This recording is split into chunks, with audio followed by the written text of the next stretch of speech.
Alors, imaginez ça, deux héros au bord du gouffre, complètement dépassés. La défaite semble inévitable. Et pourtant, c'est souvent là, dans les moments les plus sombres, que quelque chose d'incroyable se produit. Une puissance qu'on n'aurait jamais pu imaginer. La grande question, c'est bien ça. Comment est-ce qu'on gagne un combat qui est perdu d'avance?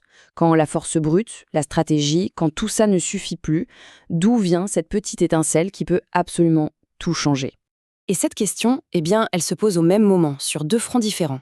On a d'un côté Krishna, qui fait face à une attaque a priori impossible à arrêter, et de l'autre, on a Sorrento, qui est complètement submergé, pas par des coups, mais par une ennemie qui attaque son esprit, son passé. Franchement, pour les deux, ça sent vraiment la fin. Ok, alors penchons-nous d'abord sur le combat de Krishna, parce que c'est là que quelque chose de totalement fou est sur le point de se passer.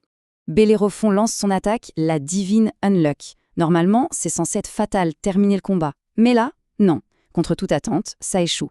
Et même pire pour lui, ça agit comme un déclencheur. Au lieu de détruire Krishna, ça va réveiller un truc qui dormait au plus profond de lui. Cette force, c'est ce qu'on appelle le Kundalini.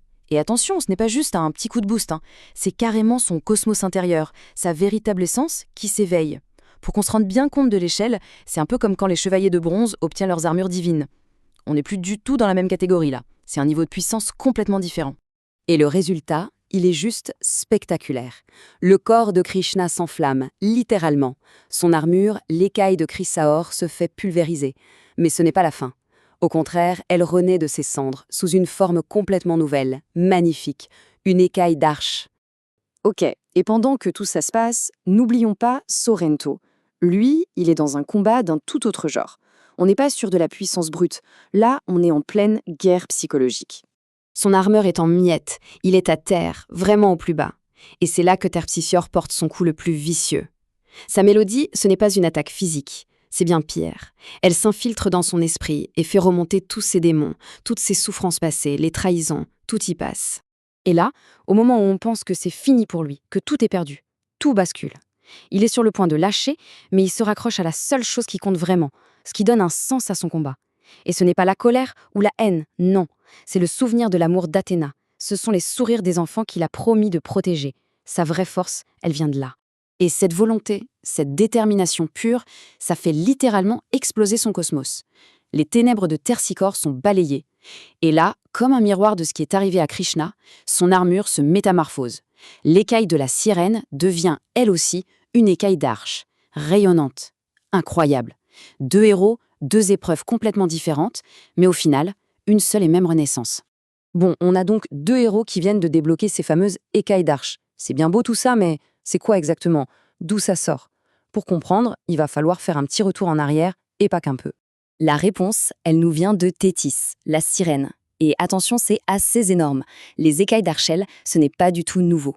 En fait, ce sont les modèles originaux, les prototypes, les toutes premières versions, forgées à l'époque légendaire de l'âge d'or de l'Atlantide. Donc, pour faire simple, ce sont les toutes premières écailles les plus puissantes jamais créées. Elles ont été forgées en Atlantide quand la civilisation était à son sommet. Tout le monde pensait que ce pouvoir était perdu à jamais depuis la chute du continent. Leur réapparition, c'est donc un événement, mais monumental. Maintenant qu'ils sont équipés de cette puissance légendaire, retournons voir les combats.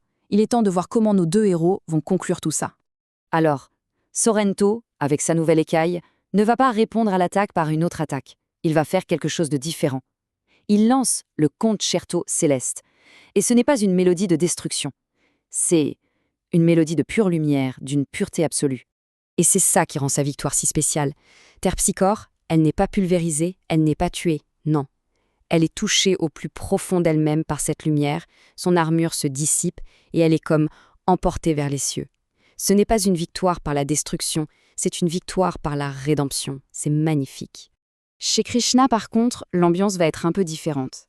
La conclusion de son combat ne va pas reposer que sur sa nouvelle puissance, mais sur un savoir, une connaissance secrète à propos de son adversaire.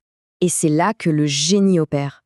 Krishna révèle un truc incroyable, un lien mythologique secret. Sa propre lance, Chrysaor, et le cheval de Bellérophon, Pégase, sont en fait des jumeaux. Ils sont nés du sang de Méduse. Et qu'est-ce que ça veut dire? Ça veut dire qu'ils partagent les mêmes points vitaux. Si on touche l'un, on touche l'autre. Et bien sûr, Krishna va exploiter ça à la perfection avec son attaque ultime, l'exode divin. Son coup va frapper en même temps sa lance et le cheval, et donc, par ricochet, Bellérophon lui-même. C'est une victoire nette, totale, une victoire de la tête autant que des muscles. Voilà, les 2 combats sont terminés, les 2 victoires sont assurées, on se dit que, ça y est, on se dirige vers le boss final. Sauf que le chemin vers le château de Némésis, il réserve une dernière petite surprise, et pas des moindres. Canon avance, seul. Et là, il sent quelque chose. Un mauvais pressentiment. Il arrive près du temple final. Mais il y a quelqu'un, une présence qui lui barre la route. Et puis il le sent. Un cosmos qu'il connaît par cœur, mieux que personne. Mais au lieu de le rassurer, ça le glace d'effroi. C'est à la fois si familier et tellement terrifiant. Il se retourne, et là, c'est le choc, la confirmation de sa pire crainte. Face à lui se tient Saga des Gémeaux. L'affrontement ultime se dessine. Canon, le frère qui a trouvé le chemin de la rédemption, face à Saga, celui qui a incarné le chaos. C'est inévitable, cette bataille entre les 2 jumeaux. Là, la question n'est plus de savoir comment on gagne un combat impossible. La vraie question, c'est comment est-ce qu'on affronte son propre miroir.